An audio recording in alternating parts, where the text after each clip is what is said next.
हाय जय श्री कृष्ण दीकराओ। चलो આજના લેક્ચરમાં આપ સૌનું સ્વાગત છે। આપણે લાસ્ટ લેક્ચરની અંદર ચર્ચા કરી ગયા હતા કે જો કોઈ સંકીર્ણ સંયોજનનું આયુપીએસી નામકરણ આપેલું હોય તો તેને આધારે અણુસૂત્ર સંકીર્ણ સંયોજનનું અણુસૂત્ર કેવી રીતે લખવું। તેના નિયમો એવા હતા કે સૌપ્રથમ તમારે કેન્દ્રીય પરમાણુની સંજ્ઞા લખવાની, ત્યારબાદ તેની આજુબાજુ લિગેન્ડ્સને જોડવાના રહેશે। આ લિગેન્ડમાં જે લિગેન્ડનું નામ આલ્ફાબેટિકલ ઓર્ડરમાં પહેલા આવતું હોય તેને લખવાનું। જો બહુપરમાણવીય લિગેન્ડ હોય તો તેને સંક્ષિપ્તમાં લખી અને સંક્ષિપ્તમાં લખતી વખતે તેનો જે પ્રથમ આલ્ફાબેટ હોય એ આલ્ફાબેટને અનુસંધાને તેને ઓર્ડરમાં એરેન્જ કરી અને ગોઠવણી કરવી। આ સંકીર્ણ સંયોજન ની રચનામાં કેન્દ્રીય પરમાણુની ફરતે જ્યારે લિગેન્ડ ગોઠવાઈ જાય ત્યારે સંપૂર્ણ જે ભાગ છે એને મોટા કૌંસમાં દર્શાવો, જેને આપણે પ્રથમ આકર્ષણ વર્તુળ કહીએ છીએ। ત્યારબાદ તે લિગેન્ડોના વીજભાર અને કેન્દ્રીય પરમાણુના ઓક્સિડેશન આંકનો બેઝિક સરવાળો કરી અને જે વીજભાર આવે તે વીજભારને તે સંકીર્ણ આયનની જમણી બાજુ ઉપરની બાજુએ દર્શાવો। હવે એ સંકીર્ણ આયન જો ઋણ વીજભારિત હોય તો તેને તટસ્થ કરવા માટે વધારાના પ્રતિ આયનને ડાબી બાજુ લખો તેની સંખ્યા અનુસાર ધન વીજભારિત આયન, અને જો એ સંકીર્ણ આયન ધન વીજભારિત હોય તો તે સંકીર્ણ આયન ધન વીજભારિત હોય તો તેને સંતુલિત કરવા માટે વપરાયેલો ઋણ વીજભારિત આયન જમણી બાજુ લખો તેની સંખ્યા અનુસાર। ચલો રેડી। તો એને આધારે મેં તમને પ્રેક્ટિસ પણ મોકલેલી હતી અને એવી આશા રાખું કે આપ સૌએ તે નામને આધારે સંકીર્ણ સંયોજનના અણુસૂત્ર બનાવ્યા હશે, અને છતાં પણ જો કંઈ ડાઉટ રહી જાય, કોઈ એવા નામ આયુપીએસી નામને આધારે અણુસૂત્ર બનાવતા ના આવડતા હોય તો હમ હે હી તમે મને વોટ્સએપ કરી શકો છો, હું તમને આન્સર આપી દઈશ। ચલો રેડી, ઓકે। હવે આપણે આગળ વધવાનું છે કે આ બધા જેટલા આયુપીએસસીના નિયમોનો અભ્યાસ કરી ગયા દીકરાઓ, મેં પહેલા જ કીધું હતું કે તે એક કેન્દ્રીય સંકીર્ણ સંયોજન માટે છે, પરંતુ મેં તમને અમુક ઉદાહરણ આપ્યા છે ને એમાં દ્વિકેન્દ્રીય કે બહુકેન્દ્રીય સંકીર્ણ સંયોજન પણ છે। તો તેનું નામકરણ કેવી રીતે કરવું તે કોમ્પિટિટિવ એક્ઝામ્સ માટે ઇમ્પોર્ટન્ટ છે, તો હું તમને એની મેથડ સમજાવીશ આજે। એની પહેલા થોડી પ્રાઇમરી ઇન્ફોર્મેશન છે એ લેવી જરૂરી છે। તો સૌ પ્રથમ આપણે ચર્ચા કરશું દીકરાઓ સવર્ગ સ્પીસીઝ અને પ્રતિ આયન એટલે શું। એકચ્યુઅલી આ બધી વસ્તુ આપણે જોઈ ગયા છીએ પણ ક્વિક રિવિઝન થઈ જશે। સવર્ગ સ્પીસીઝ, હું એક સંકીર્ણ સંયોજનનું ઉદાહરણ આપું છું આપ સૌને। લાઈક મારી પાસે એક સંકીર્ણ સંયોજન છે K4 FeCN6, અથવા બીજું એક ઉદાહરણ લઉં છું CONH36Cl3। તો જે પૈકી કોઈ પણ સંકીર્ણ સંયોજનમાં કેન્દ્રીય પરમાણુની ફરતે ઋણ વીજભારિત કે તટસ્થ અણુ કે જે ઇલેક્ટ્રોન દાતા છે, જે લિગેન્ડ તરીકે વર્તે છે, એ કેન્દ્રીય પરમાણુની ફરતે લિગેન્ડની ગોઠવણી કરી અને તે જોડાતા લિગેન્ડ યુક્ત ભાગને મોટા કૌંસ દ્વારા દર્શાવવામાં આવે છે। એ મોટા કૌંસની અંદર લખેલો જે ભાગ છે, જે હિસ્સો છે, તેને કહેવાય સવર્ગ સ્પીસીઝ। મતલબ કે આ જે ભાગ છે એ સવર્ગ સ્પીસીઝ છે, અહીં આ ભાગ છે સવર્ગ સ્પીસીઝ છે। પણ દીકરાઓ તમે જોઈ શકશો તો K4 FeCN6 માં 4K+ આયન ઉત્પન્ન થશે આયનીકરણ દ્વારા, જ્યારે FeCN6 -4 આયન ઉત્પન્ન થશે। તો જે 4K+ આયન ઉત્પન્ન થયા છે તે લિગેન્ડ તરીકે નથી વર્તા, યાદ રાખજો। લિગેન્ડ તરીકે વર્તતા હોય તેને તો પ્રથમ આકર્ષણ વર્તુળની અંદર સવર્ગ સ્પીસીઝમાં લખેલા હોય। તો આ જે ભાગ છે એ સવર્ગ સ્પીસીઝ છે, જેને બીજા નામથી પણ ઓળખાય સવર્ગ બહુફલકીય કોઓર્ડિનેટ પોલીહેડ્રોન, સવર્ગ બહુફલકીય। ચાલો તો આપણો આ છે સવર્ગ સ્પીસીઝ, અને આ સવર્ગ સ્પીસીઝની આજુબાજુ જોડાયેલા ધન આયન કે ઋણ આયન, ધન આયન કે ઋણ આયન। ફોર એક્ઝામ્પલ, અહીં આ સવર્ગ સ્પીસીઝની ડાબી બાજુએ ધન આયન છે, જ્યારે અહીં કોબાલ્ટ યુક્ત સવર્ગ સ્પીસીઝની જમણી બાજુએ Cl- ઋણ આયન છે। તો આ જોડાયેલા વધારાના આયનો કે જે સવર્ગ સ્પીસીઝ એટલે કે આ છે ઋણ વીજભારિત કે આ છે ધન વીજભારિત સવર્ગ સ્પીસીઝ સંકીર્ણ આયન, આ સંકીર્ણ આયનની આજુબાજુ જે વધારાના આયનો જોડાયેલા છે તેને કહેવાય પ્રતિ આયન। શું કહેવાય? પ્રતિ આયન, યાદ રાખજો। તો અહીં તમે જોઈ શકો છો કે K4FeCN6 નું આયનીકરણ થશે તો 4K પ્લસ ઉત્પન્ન થશે પ્લસ FeCN6 -4 ઉત્પન્ન થશે. તો અહીં જે K4FeCN6 છે તે કહેવાય સંકીર્ણ આયન. સંકીર્ણ આયન સવર્ગ સ્પીસીસ છે, જ્યારે K+ છે એ છે પ્રતિ આયન. યાદ રાખજો શું છે આ? પ્રતિ આયન. ચલો રેડી? યાદ રાખજો જે પ્રતિ આયન જોડાયેલા હશે ને એનું જલીય દ્રાવણમાં આયનીકરણ થઈ શકે. સવર્ગ સ્પીસીસ નું ક્યારે આયનીકરણ થશે નહીં. સવર્ગ સ્પીસીસમાં રહેલા લિગેન્ડ આયનીકરણથી દૂર નહીં થાય. હું એનું બીજું એક્ઝામ્પલ તમને મેં લખી દીધું તો પાછું લખું છું કે CONH3 જે પૈકી આયનીકરણ થશે ત્યારે એક બનશે સવર્ગ સ્પીસીસ CONH3 +3 3Cl-. તો જ્યાં 3Cl- છે, જ્યાં 3Cl- છે કે જે સવર્ગ સ્પીસીસ સાથે જોડાયેલ છે તેને વિદ્યુતીય રીતે તટસ્થ બનાવવા માટે, તો તે 3Cl- આયન પ્રતિ આયન તરીકે ઓળખાય. જલીય દ્રાવણ બનાવવામાં આવે જ્યારે આ સંકીર્ણ સંયોજનનું, ત્યારે પ્રતિ આયન જ આયનીકરણ પામી અને દૂર થાય છે. સવર્ગ સ્પીસીસમાં રહેલા ઘટકો એટલે કે લિગેન્ડ આયનીકરણથી દૂર થતા નથી, કારણ કે યાદ કરો દ્વિતીયક સંયોજકતાનું જલીય દ્રાવણમાં આયનીકરણ થતું નથી. આથી જે લિગેન્ડ્સ છે કેન્દ્રીય પરમાણુ સાથે દ્વિતીયક સંયોજકતાથી જોડાયેલા છે તે લિગેન્ડ્સનું જલીય દ્રાવણમાં આયનીકરણ થશે નહીં. ચલો રેડી? તો આપણે આ પોઈન્ટ જોઈ ગયા સવર્ગ સ્પીસીસ અથવા અને પ્રતિ આયન. યાદ રાખજો આ જે મોટા કાઉન્સનો ભાગ છે જે છે સવર્ગ સ્પીસીસ, અને તે મોટા કાઉન્સને ન્યુટ્રલાઇઝ કરવા, વિદ્યુતીય તટસ્થ કરવા માટે તેની આજુબાજુ એટલે કે જો ધન આયન જોડાયેલો હોય તો ડાબી બાજુએ અને ઋણ આયન જોડાયેલો હોય તો જમણી બાજુએ જે વધારાના આયનો જોડાયેલા છે તેને કહેવાય પ્રતિ આયન. જલીય દ્રાવણમાં પ્રતિ આયનો આયનીકરણ પામી દૂર થઈ શકે છે. નેક્સ્ટ પોઈન્ટ વાત કરીએ સવર્ગ પ્રભાવ ક્ષેત્ર. જે સવર્ગ સ્પીસીસ છે તેને સવર્ગ પ્રભાવ ક્ષેત્ર પણ કહી શકાય.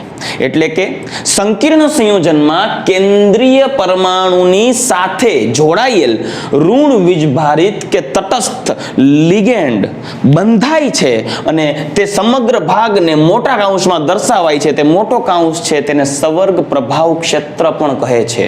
આથી કહી શકાય કે સવર્ગ સ્પીસીસને સવર્ગ પ્રભાવ ક્ષેત્ર પણ કહેવાય અને મોટા કાઉન્સમાં દર્શાવેલ હોય જેનું આયનીકરણ થતું નથી, કેમ કે આયનીકરણ તો માત્ર પ્રતિ આયન જે જોડાયેલા હશે તેનું થશે, પરંતુ સવર્ગ સ્પીસીસ કે સવર્ગ પ્રભાવ ક્ષેત્રમાં દ્વિતીયક સંયોજકતાથી લિગેન્ડ્સ જોડાયેલા છે, આથી તેનું આયનીકરણ થશે નહીં. એટલે આપણે વર્નરના સિદ્ધાંતમાં જ અભ્યાસ કરી ગયા હતા કે દ્વિતીયક સંયોજકતાથી જોડાયેલા હશે તેનું આયનીકરણ નહીં થાય, અને દ્વિતીયક સંયોજકતાથી જે જોડાય છે તેને લિગેન્ડ કહીએ છીએ. અને લિગેન્ડ્સને કેન્દ્રીય પરમાણુની આજુબાજુ સવર્ગ સહસંયોજક બંધથી જોડાયેલા હોય છે, જે મોટા કાઉન્સમાં બતાવાય, પ્રથમ આકર્ષણ વર્તુળની અંદર લખાય. આ પ્રથમ આકર્ષણ વર્તુળનો ભાગ છે, સમગ્ર ભાગ છે, તેને કહેવાય સવર્ગ સ્પીસીસ અથવા તો સવર્ગ પ્રભાવ ક્ષેત્ર. અને આ સવર્ગ પ્રભાવ ક્ષેત્ર ની આજુબાજુ જોડાયેલા વધારાના આયનોને કહેવાય પ્રતિ આયન, અને પ્રતિ આયનનું જલીય દ્રાવણમાં આયનીકરણ થાય, પણ સવર્ગ સ્પીસીસ કે સવર્ગ પ્રભાવ ક્ષેત્રનું આયનીકરણ થશે નહીં. ચલો રેડી? Okay good. લિગેન્ડ્સ કેને કહેવાય એની વાત કરીએ. લિગેન્ડ્સ એટલે શું? લિગેન્ડમાં મેં પહેલા જ કીધું કે કોઈ પણ કેન્દ્રીય પરમાણુની બે સંયોજકતા પ્રાથમિક અને દ્વિતીયક સંયોજકતા પૈકી દ્વિતીયક સંયોજકતા જેના દ્વારા સંતોષાય છે તે કાં તો ઇલેક્ટ્રોન દાતા ઋણ વીજભારિત આયન હોઈ શકે, અથવા તો ઇલેક્ટ્રોન દાતા કોઈ તટસ્થ અણુ પણ હોઈ શકે કે જેની ઉપર વધારાના ઇલેક્ટ્રોન યુગ્મ હોય. તો તટસ્થ અથવા આયોનિક ઋણ વીજભારિત એટલે કે આયોનિક અથવા તો તટસ્થ અણુ કે જેની પાસે વધારાના ઇલેક્ટ્રોન યુગ્મ છે તે કેન્દ્રીય પરમાણુને દાન કરી સવર્ગ સહસંયોજક બંધ દ્વારા જોડાય અને પોતે કેન્દ્રીય પરમાણુ સાથે દ્વિતીયક સંયોજકતાથી જોડાય છે. તો તેવા ઘટકો કે જે કેન્દ્રીય પરમાણુની દ્વિતીયક સંયોજકતા સંતોષે છે ને તેને કહેવાય લિગેન્ડ્સ. એના એક્ઝામ્પલ્સ પણ આપણે જોવા જોઈએ. લિગેન્ડ્સ તો આપેલ ઉદાહરણમાં અહીં 6 સાયનાઇડ લિગેન્ડ છે, અહીં એમોનિયા એક લિગેન્ડ તરીકે વર્તે છે. હજી વધારાના એક્ઝામ્પલ્સ પણ આપી શકીએ છીએ આપણે. ચલો, સંક્રાંતિ ધાતુ એટલે કે મોટા ભાગે ડી વિભાગના તત્વો છે એ સંકીર્ણ સંયોજન બનાવવાની લાક્ષણિકતા મુખ્યત્વે ધરાવે છે. આથી મોટા ભાગના સંકીર્ણ સંયોજનોની રચનામાં સંક્રાંતિ ધાતુ તત્વ જોડાયેલું હોય છે. આ સંક્રાંતિ ધાતુ તત્વ કે આયન સાથે દ્વિતીયક સંયોજકતાથી જોડાયેલા આયન કે ઋણ વીજભારિત ભાગ અથવા તો તટસ્થ અણુ like NH3 H2O RNH2 amine વગેરે વગેરે જેવા તટસ્થ અણુ કે જે દ્વિતીયક સંયોજકતા સંતોષે છે કેન્દ્રીય પરમાણુની અને સવર્ગ સહસંયોજક બંધ દ્વારા જોડાય છે તે દરેકને લિગેન્ડ્સ કહેવાય. દીકરાઓ, લિગેન્ડ છે ને એને જુદા જુદા પ્રકારમાં વર્ગીકૃત કરી શકાય. એક કેન્દ્રીય એટલે કે એક દંતીય લિગેન્ડ, દ્વિદંતીય લિગેન્ડ, ત્રિદંતીય લિગેન્ડ, બહુદંતીય લિગેન્ડ્સ. આપણે નેક્સ્ટ લેક્ચરની અંદર એના વિશે ડિટેલમાં અભ્યાસ કરશું. ચલો, લિગેન્ડ્સની સંખ્યા સવર્ગ સહસંયોજક બંધ ઉપર આધારિત છે. જેટલી દ્વિતીયક સંયોજકતા હશે એટલા સવર્ગ સહસંયોજક બંધ બનતા હોય છે કેન્દ્રીય પરમાણુની ફરતે. કેના દ્વારા? લિગેન્ડ દ્વારા. રેડી? તો આ લિગેન્ડને આધારે કેટલા સવર્ગ સહસંયોજક બંધ બની શકે, કેટલો સવર્ગાંક હોઈ શકે કેન્દ્રીય પરમાણુનું, એના વિશે આપણે હજી ડિટેલમાં અભ્યાસ નેક્સ્ટ લેક્ચરમાં કરશું. આજના દિવસ પૂરતું માત્ર એટલું યાદ રાખો કે કેન્દ્રીય પરમાણુની ફરતે જે વધારાના ઋણ વીજભારિત ધરાવતા આયનો અથવા તો ઇલેક્ટ્રોન ઘનતા ધરાવતા તટસ્થ અણુઓ ઇલેક્ટ્રોન યુગ્મનું દાન કરી કેન્દ્રીય પરમાણુ સાથે સવર્ગ સહસંયોજક બંધથી જોડાય અને કેન્દ્રીય પરમાણુની દ્વિતીયક સંયોજકતા સંતોષતા હોય ને તેવા ઘટકોને લિગેન્ડ્સ કહેવાય. બસ ઇનફ. એના વિશે લિગેન્ડ વિશે હજી આપણે અંદર અભ્યાસ કરશું નેક્સ્ટ લેક્ચરમાં. આગળ વધીએ. હજી એક પોઈન્ટ છે, એક કેન્દ્રીય સંકીર્ણ સંયોજન, મોનોસેન્ટ્રિક કોમ્પ્લેક્સ કમ્પાઉન્ડ. એક કેન્દ્રીય સંકીર્ણ સંયોજન નામમાં જ દેખાઈ આવે છે.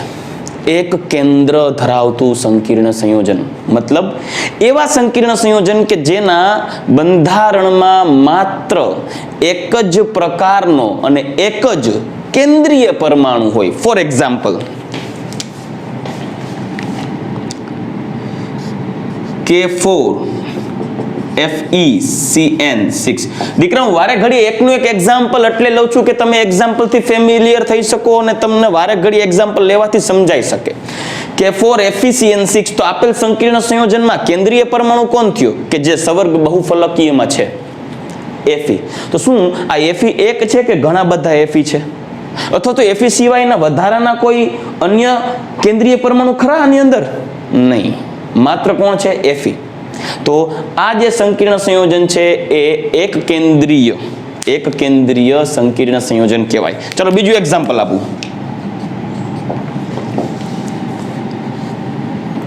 CO NH3 twice H2O 4 times Cl3. ચાલો દીકરો, આ ઉદાહરણને આધારે તમે જોઈ શકશો કે ભાઈ આટલો જે ભાગ છે તેને કહેવાય સવર્ગ બહુફલકીય અથવા તો સવર્ગ સ્પીસીઝ. આ જે છે પ્રત્યાયન છે જેનું આયનીકરણ થઈ શકે, 3 પ્રત્યાયન ઉત્પન્ન થઈ શકે, સવર્ગ સહસંયોજક બંધ દ્વારા જોડાયેલ સવર્ગ સ્પીસીઝ એકલો હોય. પરંતુ તેના બંધારણમાં જોઈ શકો છો તો કેન્દ્રીય પરમાણુ કોબાલ્ટ એકલો છે. તો એક કોબાલ્ટ એકલો એક કેન્દ્રીય સંકીર્ણ સંયોજન બનાવે છે એવું કીધું. મતલબ કે આ સંકીર્ણ સંયોજન પણ કેવું કહેવાય? એક કેન્દ્રીય સંકીર્ણ સંયોજન. હજી એક્ઝામ્પલ એક આપું એટલે ખ્યાલ રહેશે તમને.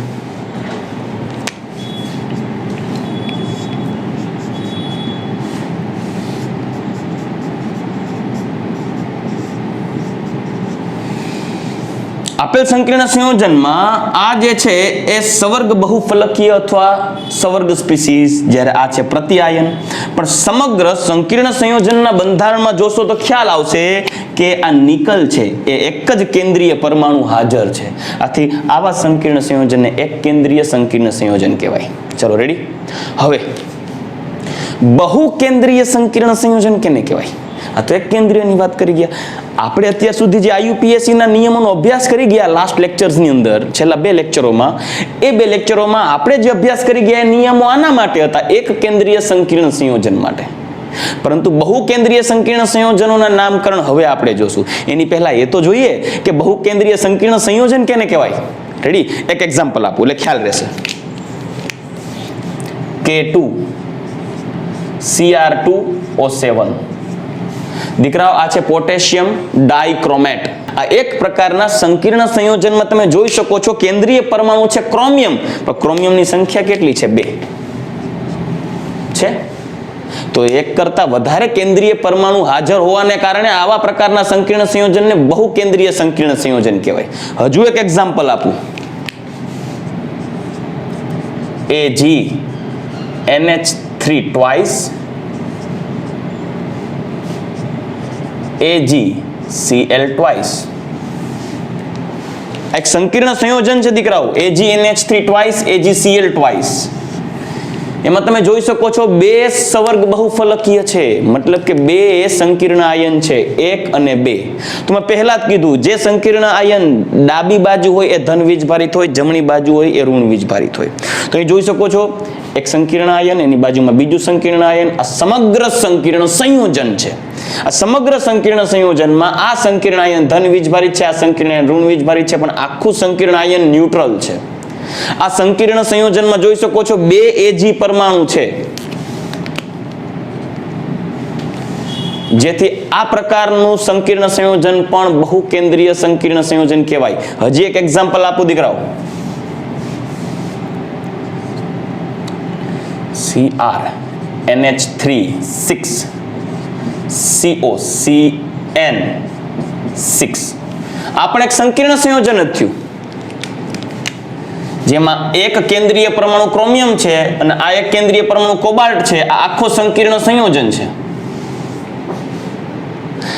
તો આખા સંકીર્ણ સંયોજનમાં તમે જોઈ શકો છો 2 કેન્દ્રીય પરમાણુ છે, ક્રોમિયમ અને કોબાલ્ટ, 2 જુદા જુદા કેન્દ્રીય પરમાણુ છે, જેમાં આ ડાબી બાજુનું જે સંકીર્ણ આયન છે તે ધન વીજભારિત, જમણી બાજુનું સંકીર્ણ આયન છે એ ઋણ વીજભારિત. સમગ્ર અણુ છે એ ન્યુટ્રલ. એટલે કે આ જે આખો અણુ બને છે તે છે બહુ કેન્દ્રીય સંકીર્ણ સંયોજન. આ ઉપરાંત ઘણા બધા પ્રકારના બ્રિજ લિગેન્ડ પણ હોય છે, જેની અભ્યાસ આપણે આગળ કરીએ એક્સ્ટ્રા પોઈન્ટની અંદર. પણ ટૂંકમાં બહુ કેન્દ્રીય સંકીર્ણ સંયોજન કેને કહેવાય?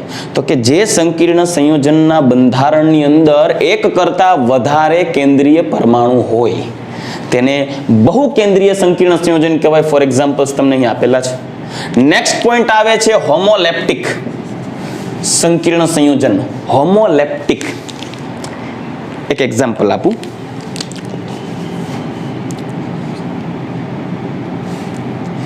CO NH3 6 Cl3. બીજું એક એક્ઝામ્પલ આપીશ. Cr CN 6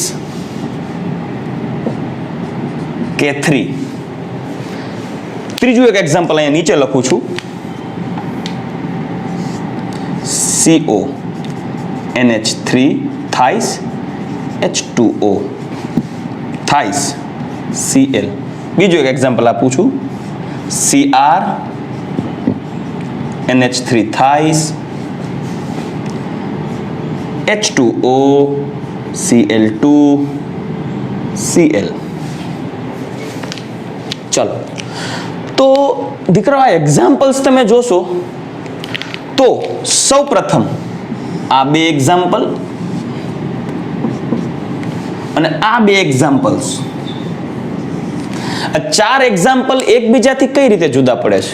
તો જોઈ શકો છો કે આ બંને ઉદાહરણોમાં કેન્દ્રીય પરમાણુ સાથે, જોઈ શકો છો કેન્દ્રીય પરમાણુ સાથે જોડાયેલા પ્રત્યેક લિગેન્ડ એક સમાન છે. 6 લિગેન્ડ એક સરખા. અહીંયા પણ જોઈ શકો છો 6 લિગેન્ડ એક સરખા. જ્યારે આ બંને ઉદાહરણોમાં જોઈ શકો છો કેન્દ્રીય પરમાણુ સાથે જોડાયેલા પ્રત્યેક લિગેન્ડ એક સમાન નથી. આ સવર્ગ સ્પીસીઝમાં 3 એમોનિયા લિગેન્ડ છે, 3 H2O લિગેન્ડ છે. જ્યારે અહીં સવર્ગ સ્પીસીઝમાં ક્રોમિયમ સાથે 3 એમોનિયા લિગેન્ડ છે, 2 H2O લિગેન્ડ છે, 2 3 એમોનિયા લિગેન્ડ છે કે H2O લિગેન્ડ છે, 2 Cl2 લિગેન્ડ છે. ઇટ મીન્સ તમે ગણતરી કરશો તો 3 જુદા જુદા પ્રકારના H2O, એમોનિયા અને Cl આવા 3 જુદા જુદા પ્રકારના લિગેન્ડ્સ કેન્દ્રીય પરમાણુ સાથે જોડાયેલ છે.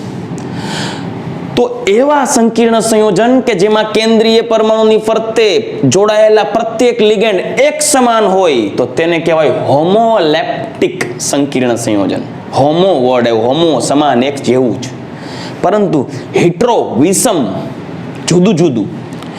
એવા સંકીર્ણ સંયોજન કે જેના કેન્દ્રીય પરમાણુમાં જુદા જુદા પ્રકારના લિગેન્ડ્સ જોડાયેલા હોય, લિગેન્ડો જોડાયેલા હોય, એક કરતા જુદા જુદા પ્રકારના લિગેન્ડ જોડાયેલા હોય તો તેને કહેવાય હિટ્રોલેપ્ટિક કોમ્પ્લેક્સ કમ્પાઉન્ડ, હિટ્રોલેપ્ટિક સંકીર્ણ સંયોજન. તો આ એક્ઝામ્પલ છે એ આવા એક્ઝામ્પલ્સને કહેવાય હિટ્રોલેપ્ટિક કોમ્પ્લેક્સ કમ્પાઉન્ડ. ચાલો રેડી? તો હવે આપણે અભ્યાસ કરીએ કે જે આઉટ ઓફ ટેક્સ્ટ બુક પણ JEE અને NEET જેવી કોમ્પિટિટિવ એક્ઝામ્સ માટે મોસ્ટ ઇમ્પોર્ટન્ટ પોઈન્ટ છે, બહુ કેન્દ્રીય સંકીર્ણ સંયોજનોનું નામકરણ કેવી રીતે કરવું. રેડી? એટલે ઉદાહરણની સાથે તમને નામકરણ સમજાવી દઈશ. ચલો રેડી? ઓકે, ચાલો હવે આગળ અભ્યાસ કરીએ.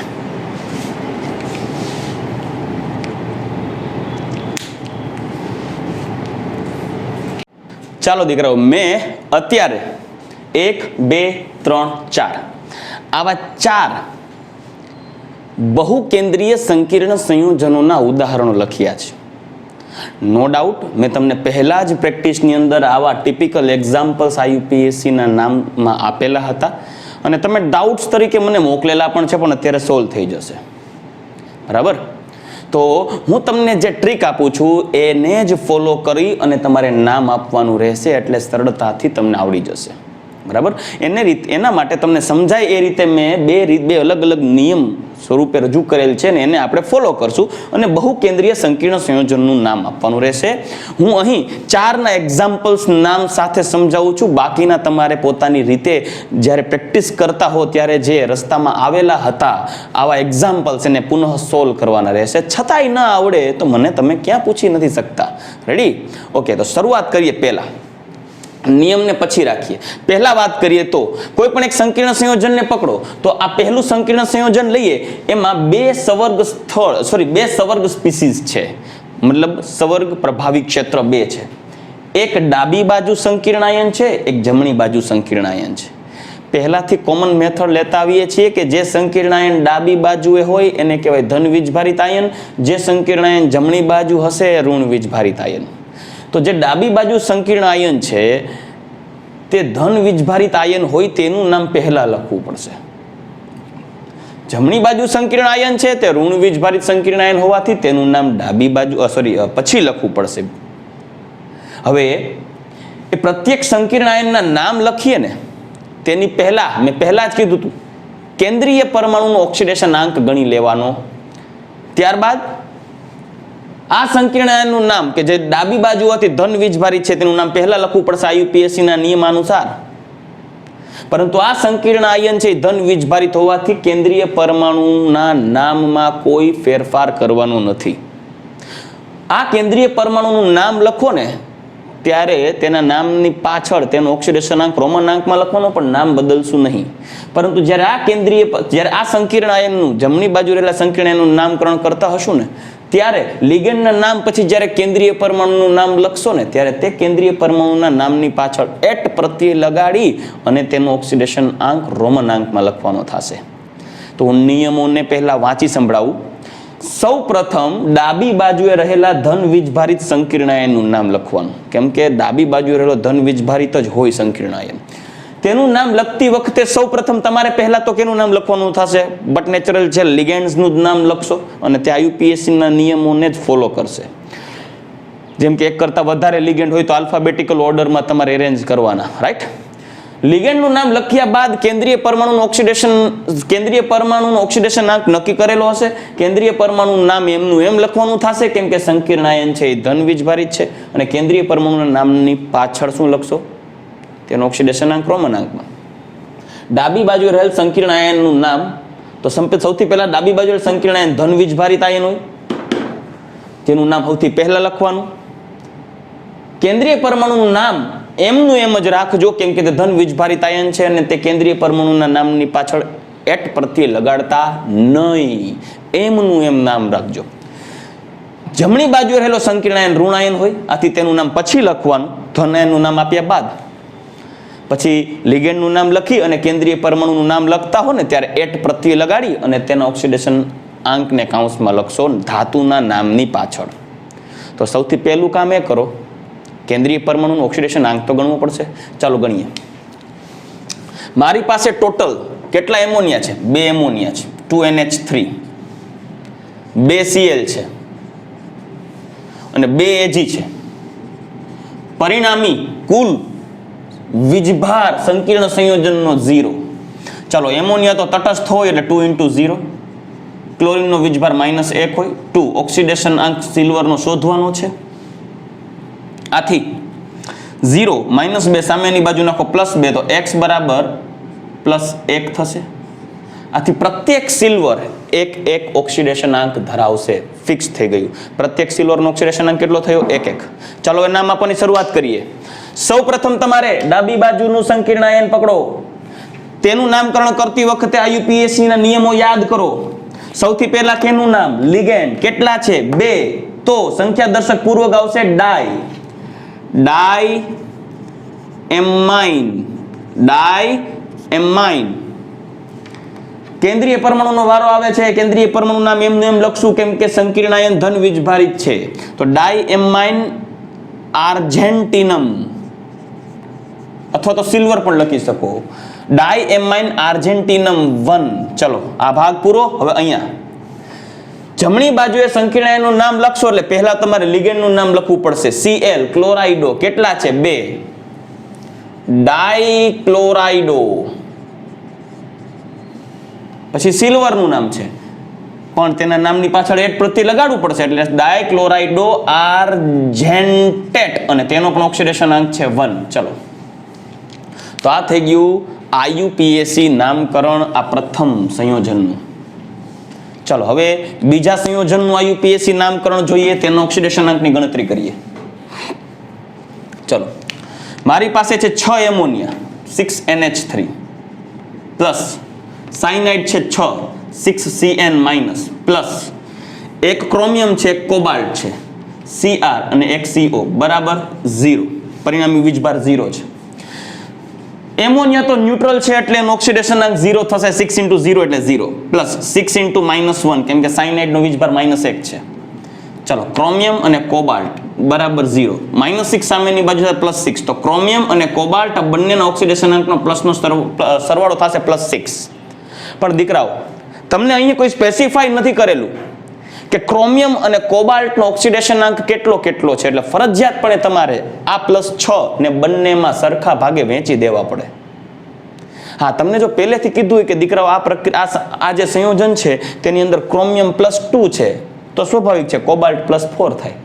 પણ તમને અહીં કંઈ ચોખવટ નથી કરી. તમે જોઈ શકો છો ક્યાંય અણુસૂત્રની અંદર ક્યાંય સ્પેસિફાઈ કરેલું છે કે ક્રોમિયમ +2 છે કે વોટેવર +4 છે? નહીં. એટલે તમારે આ +6 ને બંનેમાં ભાગ પાડી દો એટલે +3 રાઈટ. તો ક્રોમિયમ અને કોબાલ્ટનો ઓક્સિડેશન અંક કેટલો આવશે? +3. ક્લિયર? તો હવે આનું નામ આપીએ. સૌપ્રથમ કઈ રીતે આપશું? ડાબી બાજુનું સંકીર્ણાયનનું નામ, એના નામ લખતે IUPAC ના નિયમોને ફોલો કરો. સૌ પહેલા લિગેન્ડ કેટલા છે? 6. તો હેક્ઝા એમાઇન. ધાતુનું નામ એમનું એમ કેમ કે સંકીર્ણાયન ધન વીજભારિત છે. હેક્ઝાએમાઇન ક્રોમિયમ 3. ત્યારબાદ જમણી બાજુનો સંકીર્ણાયન હેક્ઝાસાઇનો ક્રોમેટ. તેના નામની પાછળ એટ લાગશે. સોરી ક્રોમેટ નહીં, કોબાલ્ટેટ 3. ચલો ક્લિયર? યાદ રાખજો દીકરાઓ, તમને એમ થશે કે રાજુ સર તો લોભિયા છે, કાંઈ સ્પેસ તો દેતા નથી અને IUPAC ધડાધડ વચ્ચે જગ્યા મૂક્યા સિવાય સીધું ઝીકી દે છે. પણ લખવું પડે કેમ કે IUPAC એ કીધું છે કે સંકીર્ણ સંયોજનના નામ લખતી વખતે તેમાં વચ્ચે સ્પેસ પણ ન આવવું જોઈએ. ઓકે ચલો નેક્સ્ટ એક્ઝામ્પલ લઈએ. હવે આઈ હોપ કે તમે સમજી શકો છો. ન સમજાય તો મને વોટ્સએપ કરી દેજો. ચલો નેક્સ્ટ એક્ઝામ્પલ. સૌથી પહેલા આપણે હવે હિટ્રોલેપ્ટિક સંકીર્ણ સંયોજનનો ઉપયોગ કરીએ છીએ. હિટ્રોલેપ્ટિક સૌથી પહેલા ડાબી બાજુ ને પછી જમણી બાજુનું નામ લખશું. સૌથી પહેલા ઓક્સિડેશન આંકની ગણતરી કરો. હવે ડાયરેક્ટ ગણતરી કરો, લખવાની જરૂર નથી. Ammonia neutral Cl -2, H2O neutral NO3 minus, તો ટોટલ કેટલા થશે? 4, એટલે -4. તો 4 NO3 ના અને 2 Cl ના ટોટલ થશે -6. પરિણામી વીજભાર 0 છે, એટલે -6 ને સામેની બાજુ નાખો +6. આથી એક Fe+3 અને કોબાલ્ટ +3. ચલો રેડી. તો બંનેનો ઓક્સિડેશન અંક તો જજ કરી લીધા, +3 +3. હવે આ યુપીએસસી નામ આપીએ. ચલો સૌ પ્રથમ ડાબી બાજુના સંકીર્ણ સંયોજનનું નામ. લિગેન્ડમાં આલ્ફાબેટિકલ ઓર્ડરને ફોલો કરો.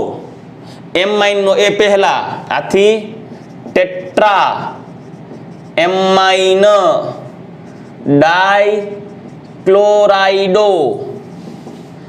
Fe નું નામ એમનું એમ લખવું પડશે, કેમ કે સંકીર્ણ આયન ધન વીજભારિત છે નિયમાનુસાર. તો આયર્ન 3. ત્યારબાદ આનો વારો ડાઈ એક્વા. ડાઈ જગ્યા નથી એટલે અહીંયા લખું છું, બાકી સળંગ લખવાનું હોય.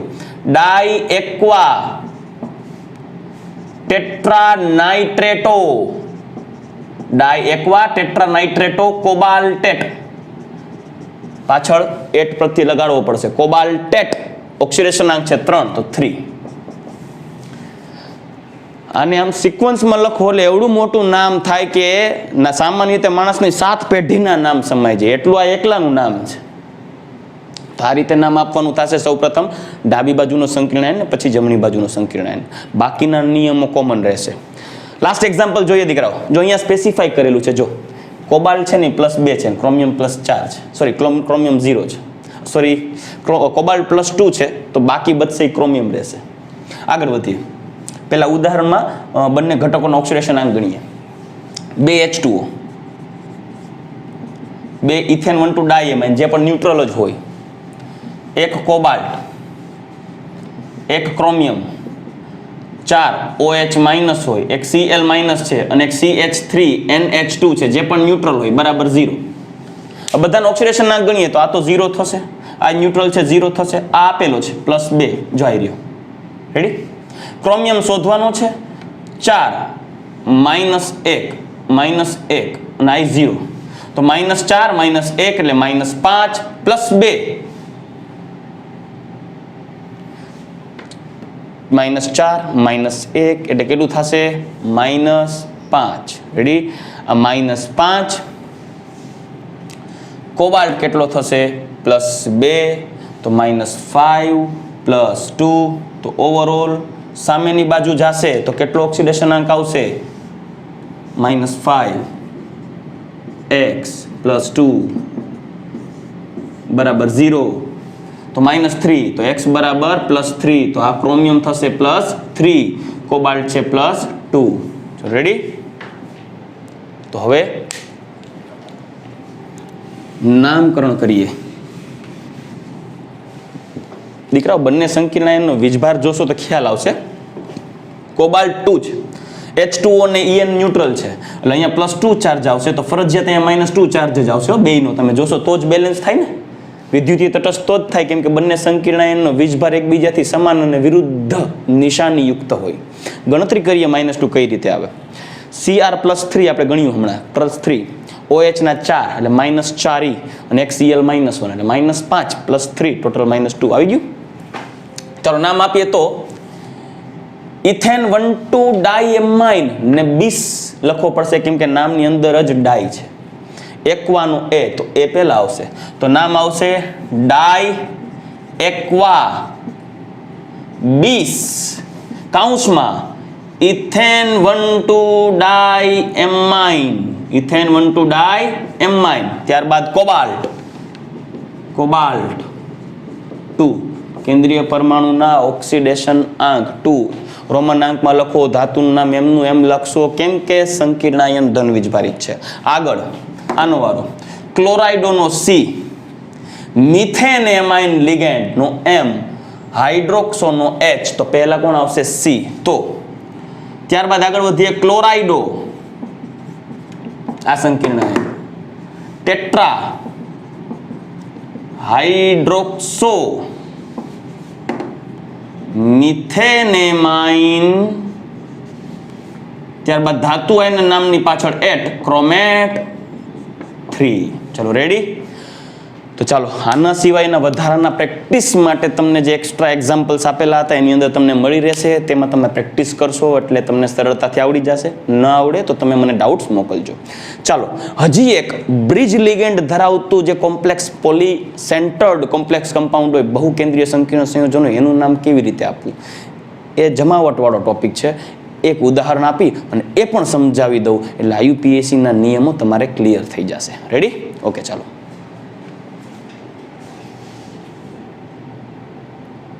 ચાલો દીકરાઓ, હવે જો આવા પ્રકારના કોઈ બહુ કેન્દ્રીય સંકીર્ણ સંયોજન હોય જે કોમ્પિટિટિવ એક્ઝામ્સમાં પૂછાઈ શકે, તો ત્યારે એનું નામકરણ કેવી રીતે કરવું? ત્યારે એક બાબત દીકરાઓ ખાસ યાદ રાખજો કે જ્યારે કોઈ આવા પ્રકારના લિગેન્ડ્સ તમે જોવા મળે ને, આવા પ્રકારના કેન્દ્રીય સંકીર્ણ સંયોજનોની અંદર કેન્દ્રીય પરમાણુની ફરતે, આ કેન્દ્રીય પરમાણુ છે આપણા, એ બંને કેન્દ્રીય પરમાણુને જોડતા લિગેન્ડ્સ આ છે જેને કહેવાય બ્રિજ લિગેન્ડ, જે અન્ય લિગેન્ડો કરતા જુદા પડે છે. અહીં તમે આ બે બ્રિજ લિગેન્ડ જોઈ શકો, આ બે બ્રિજ લિગેન્ડ કહેવાય. બ્રિજ લિગેન્ડ એટલે સેતુ લિગેન્ડ જેને કહેવાય. સેતુ લિગેન્ડ એટલે એવા લિગેન્ડ કે જે બે કેન્દ્રીય પરમાણુને એકબીજા સાથે જોડી રાખે છે બ્રિજ દ્વારા. એટલે આવા પ્રકારનું જો કોઈ આણ્વીય સૂત્ર દર્શાવેલું હોય ત્યારે નામકરણ કેવી રીતે કરવું? ચલો ઓકે ગુડ. તો તમે પહેલા સૌ પ્રથમ એક બાબતને ખાસ યાદ રાખજો. આ જે બ્રિજ લિગેન્ડ છે ને, એ બ્રિજ લિગેન્ડનું નામ લખવાનું આવે ને ત્યારે એ બ્રિજ લિગેન્ડના નામની એક્ઝેક્ટ આગળ મ્યાઉ નહીં મ્યુ પૂર્વક લગાડવાનો છે. લાઈક મ્યુ NH-2 હોય જેને કહેવાય ઇમિડો. લિગેન્ડનું નામ છે ઇમિડો. NH-2 ઇમિડો, એમિડો નહીં, ઇમિડો, NH-2. તો આ ઇમિડોનું જ્યારે નામ લખતા હોય ને ત્યારે લખવાનું થશે મ્યુ ઇમિડો. OH હોય તો હાઇડ્રોક્સો, મ્યુ હાઇડ્રોક્સો. રેડી? બીજી વાત, અહીંયા કોઈ બે જુદા જુદા સંકીર્ણ આયન છે નહીં, માત્ર એક જ સવર્ગ સ્પીસીઝની અંદર, માત્ર એક જ સવર્ગ સ્પીસીઝ સંકીર્ણ પ્રથમ આકર્ષણ વર્તુળની અંદર બંને કેન્દ્રીય પરમાણુ છે. પણ આ સમગ્ર સવર્ગ સ્પીસીઝ જોઈ શકો છો, અહીંયા વીજભાર છે જ નહીં, મતલબ ન્યુટ્રલ છે. અને ન્યુટ્રલ હોવાથી બંને કેન્દ્રીય પરમાણુના નામની પાછળ એટ પ્રત્યય નહીં લગાડીએ. રેડી?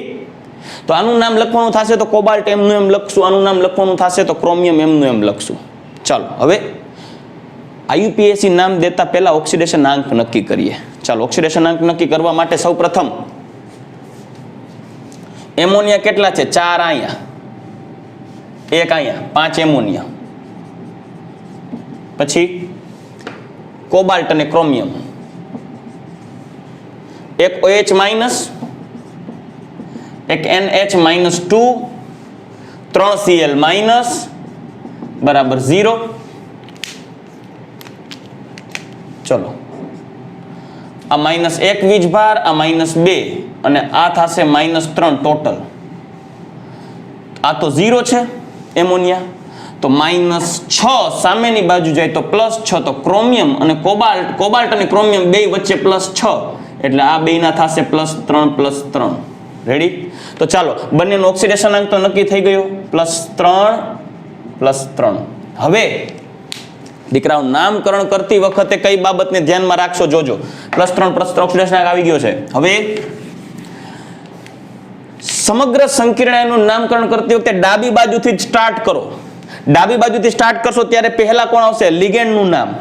લિગેન્ડનું નામ લખ્યા બાદ પહેલો કેન્દ્રીય પરમાણુ જેના નામની પાછળ એટ નહીં લખી, કેમ કે સંકીર્ણ આયન છે એ સંપૂર્ણ તટસ્થ છે. તટસ્થ હોય ત્યારે એટ નહીં લાગે કેન્દ્રીય પરમાણુના નામની પાછળ.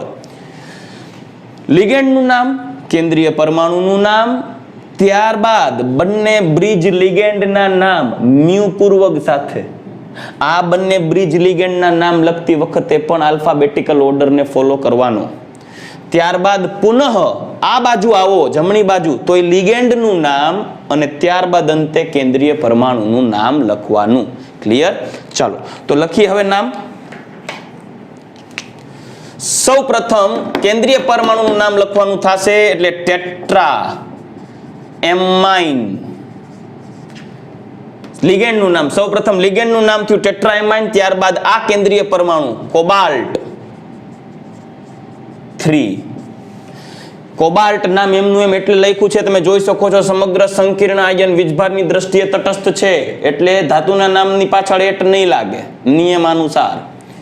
કોબાલ્ટ 3. ત્યારબાદ ઇમિડો, ઇમિડોનો આઈ અને હાઇડ્રોક્સોનો એચ. આ નામ છે ઇમિડો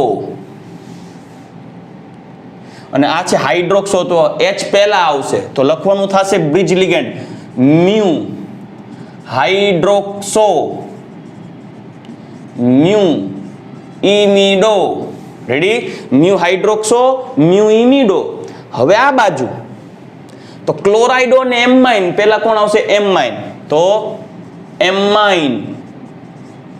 પછી ટ્રાઇક્લોરાઇડો, ટ્રાઇક્લોરાઇડો અને ત્યારબાદ અંતે કેન્દ્રીય પરમાણુ બીજો ક્રોમિયમ 3. આ સંકીર્ણ સંયોજનનું નામ થયું tetra amine cobalt 3 mu hydroxo mu imido amine trichlorido chromium 3. થયાને 7 પેઢીનું કોમન નામ એક જ. આગળ અહીંયા તમે જોઈ શકો છો કે આ K+ આપેલો છે સાદો આયન પ્રતિ આયન K+, મતલબ આ ધન આયન થયો K+, તો આ કયું થયું? ઋણ આયન. અને દીકરાઓ સંપૂર્ણ સંકીર્ણ આયન ઋણ આયન છે, મતલબ આ બંને ધાતુ કેન્દ્રીય પરમાણુના નામની પાછળ એટ પ્રત્યય આવશે કેમ કે આખો આયન ઋણ વીજભારિત સંકીર્ણ આયન છે. હાલો હવે બધાના કેન્દ્રીય પરમાણુના ઓક્સિડેશનાંક નક્કી કરીએ. ચાલો, એક આપેલો છે K+, પછી બીજું H2O, 2 H2O 2 ammonia, 2 H2O 2 NH3 વત્તા 2 OH માઇનસ જે બ્રિજ લિગેન્ડ્સ છે, 2 OH minus bridge ligand, 4 chlorine, પછી એક છે ક્રોમિયમ અને એક છે નિકલ. પરિણામી વીજભાર 0 આખાઈનો, કેમ કે K+ K- overall minus neutral થઈ જશે. ચલો, K+ નો વીજભાર +1 ઓક્સિડેશનાંક, H2O 0 છે, એમોનિયા 0 થશે ન્યુટ્રલ, OH 2 × -1, Cl 4 × -1, ક્રોમિયમ નો ઓક્સિડેશનાંક આપેલો છે દીકરાઓ 3, તમને પ્રશ્નમાં જ આપી દીધું છે 3, નિકલ નું શોધવાનું બરાબર 0, +1 -2 and -4 -6, -6 અને +4 3 ને 4 તો -2, તો નિકલ થઈ જશે +2, તો નિકલ નો ઓક્સિડેશનાંક કેટલો થયો? +2. તો હવે ઓક્સિડેશનાંક જજ થઈ ગયો, ક્રોમિયમ +3 નિકલ +2. હવે આ સંકીર્ણ સંયોજનનું નામ આપવાની શરૂઆત કરીએ. સૌ પ્રથમ ડાબી બાજુથી શરૂઆત કરશો, ધન આયન પહેલા એટલે પોટેશિયમ. હવે સંકીર્ણ આયનમાં પહેલા લિગેન્ડ, લિગેન્ડમાં એક્વા અને એમાઇનમાં પહેલા એમાઇન, કેમ કે એમાઇન નો AM અને એક્વા નો AQ, તો M અને Q બીજો આલ્ફાબેટ, M પહેલા આવે, ડાઈ એમાઇન, ડાઈ એક્વા. સંકીર્ણ આયન ઋણ વીજભારિત છે એટલે કેન્દ્રીય પરમાણુના નામની પાછળ એટ આવશે, ક્રોમેટ 3. હવે બ્રિજ લિગેન્ડ્સ, બંને બ્રિજ લિગેન્ડ સેમ છે એટલે એનું નામ આમ લખશું મ્યુ ડાઈહાઇડ્રોક્સો, બે સમાન છે, મ્યુ ડાઈહાઇડ્રોક્સો. હવે આ લિગેન્ડ ટેટ્રાક્લોરાઇડો નિકલેટ 2, ટેટ્રાક્લોરાઇડો નિકલેટ 2. તો આ જે આખું રેલગાડી જેવડું નામ થયું આ સંકીર્ણ સંયોજનનું. હવે અંતિમ એક્ઝામ્પલ આપી અને આજનું લેક્ચર પૂર્ણ કરશું. ચલો, કેન્દ્રીય પરમાણુ ઓક્સિડેશનાંક ગણવા પડશે, સીધી ગણતરી કરતા શીખવું પડશે. Ethane 1 to diamine neutral, NH2 -1 OH -1 એટલે -2, H2O ન્યુટ્રલ, Cl -4 ચારેય થઈને તો -4 અને -2 ટોટલ -6, ઓવરઓલ વીજભાર 0 એટલે સામેની બાજુ નાખો +6, તો બંનેના ઇન્ડિવિઝ્યુઅલ ઓક્સિડેશનાંક આપેલા નથી એટલે આપણે બેયને કહી શકીએ +3. ચાલો, આ બંને બ્રિજ હેડ લિગેન્ડ્સ થયા, બ્રિજ લિગેન્ડ. તો નામ આપો. એની પહેલા જુઓ સંકીર્ણ આયન, તમે જોઈ શકો છો આ માઇનસ છે ને 4 Cl, તો આ થઈ જશે +4. યાદ રાખો, કેમ કે 4 Cl થઈ જશે ને +4 થઈ જશે. મતલબ આ સંકીર્ણ આયન ડાબી બાજુએ છે, ધન આયન. ધન આયન હોય તો કેન્દ્રીય પરમાણુનો ઓક્સિડેશનાંક જે છે એ કેન્દ્રીય પરમાણુના નામની પાછળ લખવાનો, કેન્દ્રીય પરમાણુનું નામ બદલવાનું નથી, પાછળ એટ લગાડવાનો નથી. ચાલો નામ આપીએ. સૌ પ્રથમ લિગેન્ડ બીસ, કેમ કે નામની અંદર જ ડાય આવશે. બીસ કૌંસમાં ઇથેન 1,2 ડાય એમાઇન, પછી આયર્ન 3, ત્યારબાદ bridge ligand mu amido mu hydroxo tetra aqua cobalt 3, ત્યારબાદ અંતિમ પ્રતિઆયન હશે ક્લોરાઇડ. ચલો રેડી. આઈ હોપ કે હું તમને આ વધારાના એક્સ્ટ્રા ઇમ્પોર્ટન્ટ ટોપિક સમજાવવામાં સફળ રહ્યો હોય છે અને તમને સમજાઈ ગયું હશે. છતાં પણ જો ના સમજાયેલું હોય તો તમે મને પર્સનલી વોટ્સએપ કરી શકો છો. તો આટલા જે આજના એક્ઝામ્પલ્સ આપણે જોઈ ગયા, વધારાના ઇમ્પોર્ટન્ટ ટોપિક્સ હતા યુપીએસસી નામકરણ માટે, જે આપણી ટેક્સ્ટબુકમાં આપેલા નથી. રેડી. તો હું તમને જે હોમવર્ક માટે જેટલા એક્ઝામ્પલ્સ આઈયુપીએસસીના નામને આધારે સ્ટ્રક્ચર ઉપરથી નામ લખવાના આપેલા છે એ પૂરી ઈમાનદારીથી તમે સોલ્વ કરજો. ત્યારબાદ આપણે હવે નેક્સ્ટ ટોપિકમાં આગળ વધશું, લિગેન્ડનું વર્ગીકરણ. ચલો રેડી. તો આજનું લેક્ચર આપણે અહીંયા પૂર્ણ કરીએ દીકરાઓ. ગુડ બાય, ટેક કેર, જય શ્રી કૃષ્ણ.